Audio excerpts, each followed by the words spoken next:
Inside a $500 million garage lie motorcycles so rare, most collectors have only seen them in books.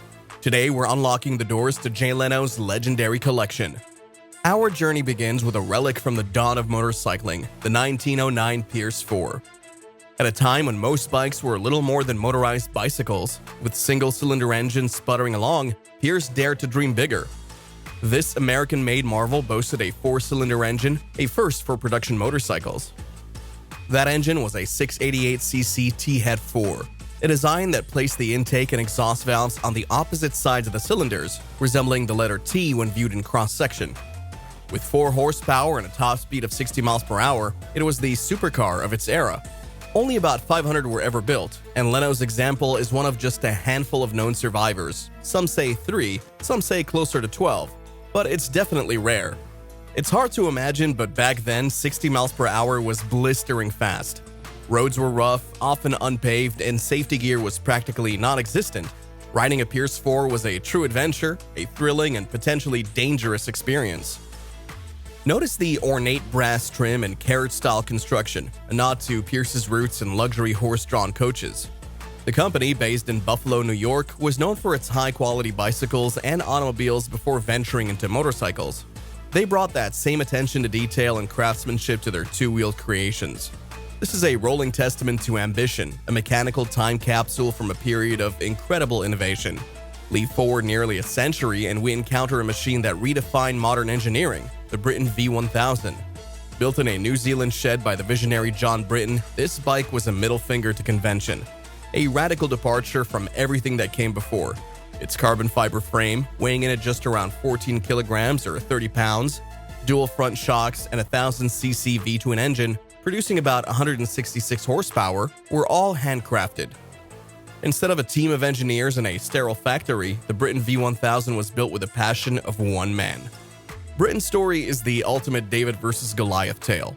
Britten, with a small team of dedicated friends, took on the established racing giants of Ducati, Honda, and Yamaha and won.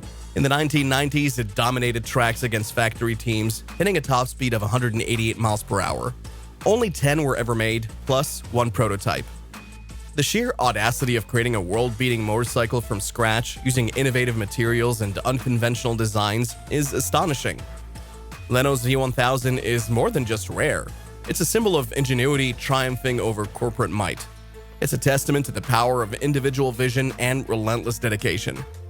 But how could a bike built in a shed compete with machines crafted by multi-million-dollar corporations?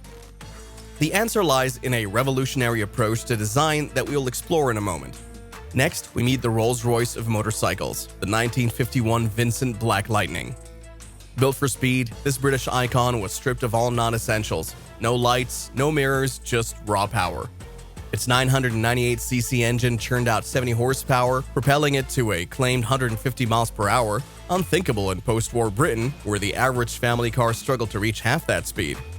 Only 31 were made according to Vincent records, and Leno's is one of just around 19 survivors.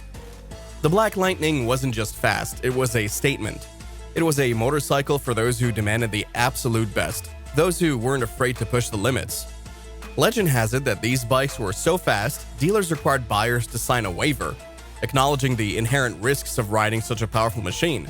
The Black Lightning didn't just break records, it shattered perceptions of what a motorcycle could be. It was about pure speed and boldness. It's worth around $1 million, a testament to its rarity and legendary status. No collection is complete without Harley-Davidson, but this isn't just any hog. It's a 1936 EL Knucklehead. The first Harley with overhead valves, its knuckle engine, a 61 cubic inch or 1000cc V-twin, became the blueprint for future V-twins, a design that continues to define the brand to this day. With around 40 horsepower and a top speed of around 90 to 100 miles per hour, it defined the American motorcycle. It was powerful, reliable, and stylish, everything a rider could want in a machine. Just under 2,000, or 1,523 to be a little more precise, were made in 1936. Before World War II eventually halted production. And if you thought this was extreme, wait until you see what T.E. Lawrence, Lawrence of Arabia, wrote into legend. Dubbed the Rolls-Royce of motorcycles, each SS100 was hand-built to order, tailored to the specific desires of its wealthy and discerning clientele.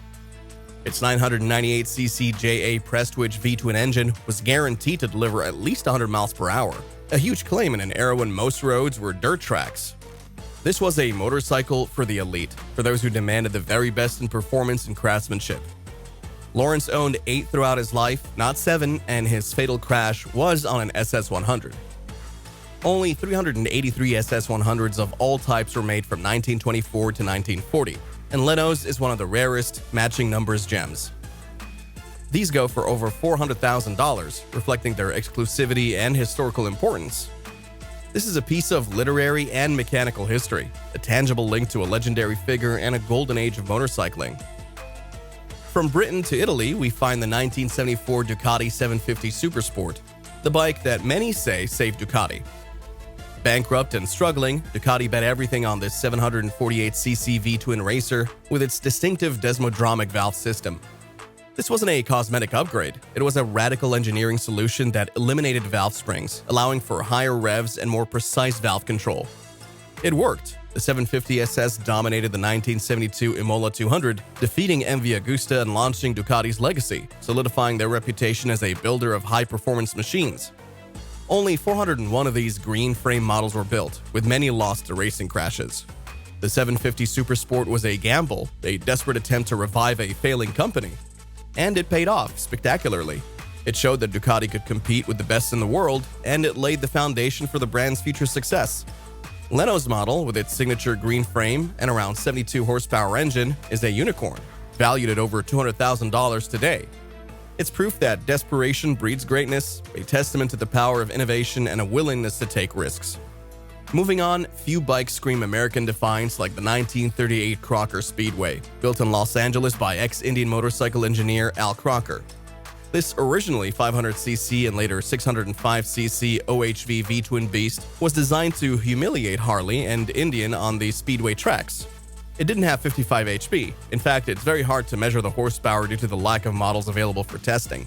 But with its powerful engine and lightweight frame, it was incredibly fast for its time. Only about 72 Crocker V-twins of all types, including road bikes, are believed to have been built, not 100, and far fewer speedway models. The price was high, but it varied based on customer specifications. Leno's Crocker, one of fewer than 50 total Crocker survivors, is a snarling reminder of a time when underdogs didn't just compete, they dominated. But what if speed isn't your only priority? What if you crave a machine that combines performance with, shall we say, a touch of Dolce Vita? Our next motorcycle offers just that. Finally, a crown prince of the garage, the 1954 Vespa 150 GS. Don't let its charm fool you, this scooter revolutionized mobility. While it may not possess the raw power of the other bikes in this collection, it represents a different kind of innovation, one focused on practicality, affordability, and style.